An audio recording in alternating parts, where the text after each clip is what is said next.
قیامت کب آئے گی؟ برادران اسلام، آج میں آپ کو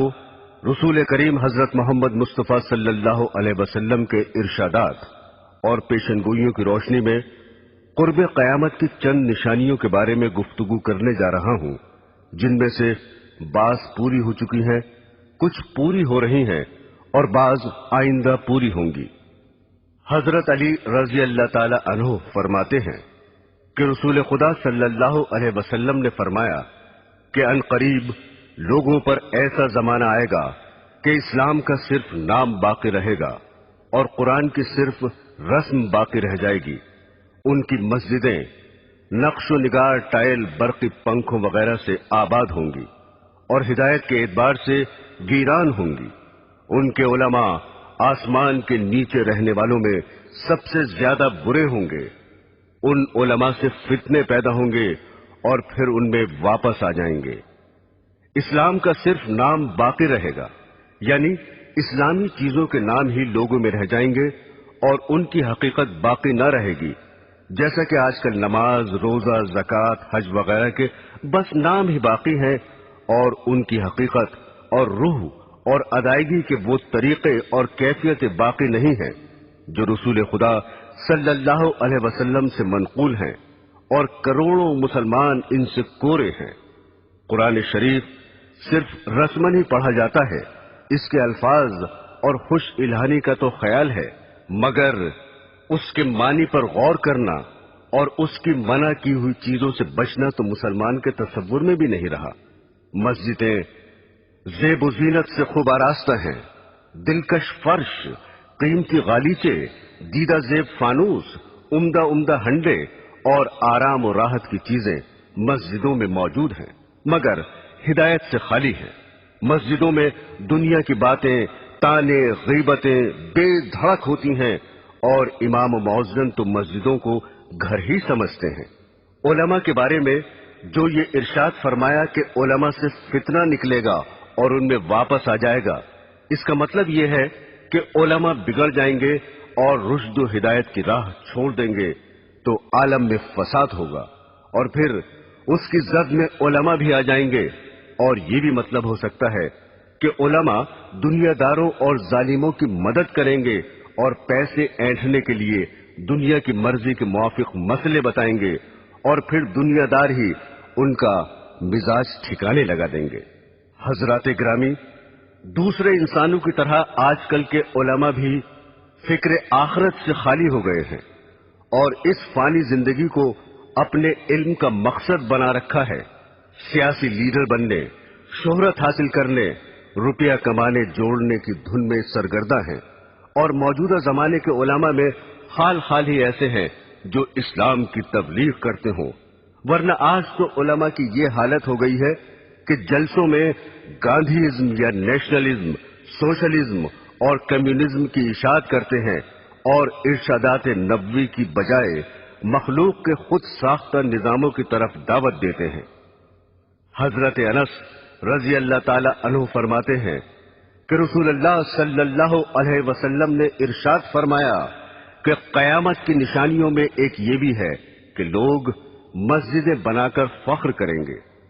آج کل یہی حال ہے، اور بقول حضرت ابن عباس رضی اللہ تعالی عنہ، تم ضرور مسجدوں کو یہود و نصار کی طرح سجاؤ گے۔ دل کو منتشر کرنے والے رنگ برنگ کے ٹائل، جھاڑ، فانوس، ہانڈیاں، دل فریب فرش اور بیش بہا پردے، اور دوسرا زیب و زینت اور آرام و راحت کی چیزیں مسجدوں میں موجود ہیں، اور ان دنیاوی چیزوں نے مسجدوں میں پہنچ کر اوقات نماز کے علاوہ مسجدوں کو مقفل کرنے پر مجبور کر دیا ہے، اور حفاظت کے لیے مستقل نگرانوں اور چوکیداروں کی ضرورت پیدا کر دی ہے۔ مسجدیں ان دنیاوی چیزوں سے آباد ہیں اور نمازیوں سے خالی ہیں۔ جو نمازی ہیں وہ مسجدوں میں دنیا کی باتوں میں مشغول رہتے ہیں۔ مسجدوں میں نہ تعلیمی حلقے ہیں، نہ دینی مشورے ہیں، نہ ذکر و تلاوت سے آباد ہیں۔ حالانکہ مسجد رسول اکرم صلی اللہ علیہ وسلم اور حضرات خلفائے راشدین کے زمانے میں دین اور دینیات کی ترقی کے کاموں میں اور اس سے متعلق مشوروں کا مرکز تھی۔ ایک روایت میں ہے کہ جب تم اپنی مسجد کو سجانے لگو اور قرآنوں کو دیدہ زیب بنانے لگو تو سمجھ لو تمہاری ہلاکت کا وقت قریب ہے۔ حضور صلی اللہ علیہ وسلم نے ارشاد فرمایا کہ ایک زمانے میں ایسے لوگ ہوں گے جن کی دنیاوی باتیں ان کی مسجدوں میں ہوا کریں گی، تم ان کے پاس نہ بیٹھنا کیونکہ خدا کو ان کی کوئی ضرورت نہیں ہے۔ حضرت انس رضی اللہ تعالی عنہ فرماتے ہیں کہ رسول خدا صلی اللہ علیہ وسلم نے ارشاد فرمایا کہ لوگوں پر ایک ایسا زمانہ آئے گا کہ دین پر جمنے والا ان میں ایسا ہوگا جیسے ہاتھ میں چنگاری پکڑنے والا ہو۔ یہ زمانہ اس وقت موجود ہے کیونکہ ہر طرف بددینی اور بے حیائی اور فحشکاری کی فضا ہے، سرکشی کا ماحول ہے۔ اول تو دیندار رہے ہی نہیں، اور اگر کوئی دین پر عمل کرنا چاہتا ہے تو اہل ملک، اہل وطن، عزیز و اقربا آڑے آ جاتے ہیں۔ بیوی کہتی ہے کہ تنخواہ میں میرا پورا نہیں پڑتا، دنیا رشوت لے رہی ہے، تم بڑے پرہیزگار بنے ہوئے ہو۔ ہم عمر مذاق اڑا رہے ہیں کہ داڑھی رکھ کر ملا بن گئے، جھاڑ سا لگائے پھر رہے ہو، ریل میں یا لاری میں سفر کر رہے ہیں اور ایک شخص نماز پڑھنا چاہتا ہے مگر اس کے لیے نہ ریل ٹھہر سکتی ہے نہ لاری رک سکتی ہے، لیکن اگر کسی کو کچھ دنیاوی نقصان ہو جائے تو سب ہمدردی کے لیے حاضر ہیں۔ آج کل دینداری اختیار کرنا ساری دنیا سے لڑائی مول لینے کے مترادف ہے۔ دین کا درد پیدا کرنے اور بددینی کی فضا میں نکلنے کی قوت حاصل کرنے کے لیے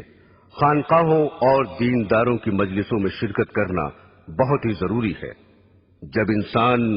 بددینی کے ماحول سے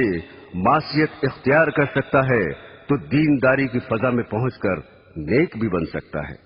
اگر کسی وجہ سے دینداروں سے دور ہو تو بد دینوں سے بھی دور رہے۔ اسی حقیقت کے پیش نظر رسول خدا صلی اللہ علیہ وسلم نے ارشاد فرمایا کہ ان قریب ایسا ہوگا کہ مسلمان کا بہترین مال چند بکریاں ہوں گی جنہیں لے کر پہاڑ کی چوٹیوں اور جنگلوں میں چلا جائے گا، اور اس صورت سے اپنا دین بچانے کے لیے فتنوں سے بھاگے گا۔ ایک اور حدیث میں ہے کہ رسول خدا صلی اللہ علیہ وسلم نے ارشاد فرمایا کہ ان قریب فتنے پیدا ہوں گے، اس وقت بیٹھا ہوا کھڑے ہوئے سے بہتر ہوگا، کیونکہ بیٹھا ہوا شخص بنسبت کھڑے ہوئے شخص کے فتنے سے دور ہوگا، اور کھڑا ہوا چلنے سے بہتر ہوگا، اور چلنے والا دوڑنے والے سے بہتر ہوگا۔ جو شخص فتنوں کی طرف نظر اٹھا کر دیکھے گا فتنے اسے اچک لیں گے۔ فتنے کے وقت عبادت خداوندی میں مشغول ہونا بہت زیادہ فضیلت رکھتا ہے۔ رسول خدا صلی اللہ علیہ وسلم نے ارشاد فرمایا کہ قتل کے زمانے میں عبادت کرنا میری طرف ہجرت کرنے کے برابر ہے۔ میرے دینی بہنوں اور بھائیوں، حضرت ثوبان رضی اللہ تعالی عنہ فرماتے ہیں کہ ایک مرتبہ رسول خدا صلی اللہ علیہ وسلم نے ارشاد فرمایا کہ ایک ایسا زمانہ آنے والا ہے کہ کفر و باطل کی جماعتیں تمہیں ختم کرنے کے لیے آپس میں ایک دوسرے کو اس طرح بلا کر جمع کر لیں گے جیسے کھانے والے ایک دوسرے کو بلا کر پیالے کے آس پاس جمع ہو جاتے ہیں۔ یہ سن کر ایک صاحب نے سوال کیا، کیا ہم اس روز کم ہوں گے؟ آپ نے فرمایا، نہیں، بلکہ تم اس روز تعداد میں بہت ہوگے، لیکن گھاس کے ان تنکوں کی طرح ہوگے جنہیں پانی کا سیلاب بہا کر لے جاتا ہے۔ پھر ارشاد فرمایا، خدا ضرور ضرور تمہارے دشمنوں کے دل سے تمہارا روب نکال دے گا، اور یقیناً وہ تمہارے دلوں میں کاہلی اور سستی ڈال دے گا۔ ایک صاحب نے عرض کیا، سستی کا کیا سبب ہوگا؟ اس پر آپ نے ارشاد فرمایا